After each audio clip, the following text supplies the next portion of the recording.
আসিফ হুজুর ঠোঁটে লিপস্টিক দেয়। আমি আল্লাহর নামে কসম করে বলছি, ওয়াল্লাহি বিল্লাহি তাল্লাহি, আমার জীবনে কখনো আল্লাহকে সাক্ষী রেখে বলছি, এটা করা তো দূরের কথা, জীবনে কোনো চিন্তাতেও আনি নাই।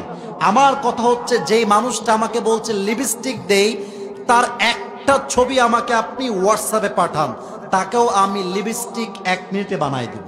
1 মিনিট লাগবে, জাস্ট একটা ফিল্টার দিব, একটা ফিল্টার এনাফ। প্রিয় ভাইয়েরা, আমরা ওয়াচ করি, মিডিয়ার ভাইয়েরা এটাকে রেকর্ড করে। এখানে 2-3 জনকে আমি চিনি, আদারওয়াইজ কাউকে আমি ডাকিও নাই, কাউকে আমি চিনিও না, ওয়াল্লাহি আল্লাহর কসম। কিন্তু ইউটিউবে যখন আপলোড হয় ভিডিওগুলো, অনেকে টিকটক চালায়। আমার কোনো টিকটক অ্যাকাউন্ট অফিসিয়াল নাই, আমি আল্লাহকে সাক্ষী রেখে বলছি, আমি কোনো টিকটকে নিজে ভিডিও আপলোড দেই না, অনেকে আমার ভিডিও আপলোড দেয়। এখন কথা হচ্ছে, এই ভিডিওগুলো অনেকে ডাউনলোড করে নিজের মতো অ্যাপসে নিয়ে গিয়ে শর্টকাট এডিট করে, ফিল্টার দেয় ইচ্ছা মতো। সে একই ভিডিও যেটা ইউটিউবে কোনো ফিল্টার নাই, ওটা যখন ফিল্টার দিয়ে ইনস্টাগ্রামে, রিলসে, টিকটকে আপলোড দেয়, তখন দেখলে মনে হয় আর্টিফিশিয়াল একটা ঠোঁটে কালার আছে। বাট আল্লাহর কসম করে বলছি, যে আমাকে অপবাদ দিচ্ছেন যে আসিফ হুজুর এই কাজটা করেছে, আপনি তওবা করেন, আল্লাহ আপনাকে বিচার কারণে দাঁড় করাবে যুবক ভাইরা, ঠিক কিনা বল?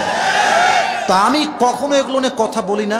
সময় টিভির সাক্ষাৎ ছিল প্রায় 1 বছর আগের কথা বলছি, আমাকে একদম সরাসরি বলছে, হুজুর আপনার বিষয়ে বক্তব্য কি আপনি বলেন, অমক অমক হুজুর আপনাকে নিয়ে কথাগুলো বলেছে।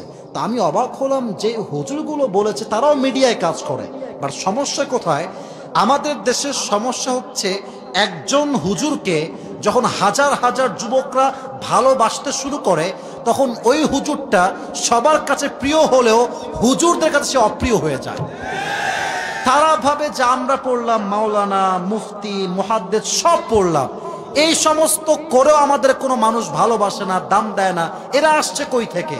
আমার উত্তর এখানে একটা কথা, ভাই আমিও আপনাকে ভালোবাসি, আল্লাহও আপনাকে ভালোবাসেন, বাট আল্লাহ সবার জন্য সবার হৃদয়ে ভালোবাসা দেয় না যুবক ভাইয়েরা, এটা গড গিফটেড লাভ। অতএব মাথায় রাখবেন একটা কথা, আপনার এলাকার যত মানুষ আপনাকে আজ থেকে মিথ্যা অপবাদ দিবে, you don't need to explain anybody, কিচ্ছু বলবেন না।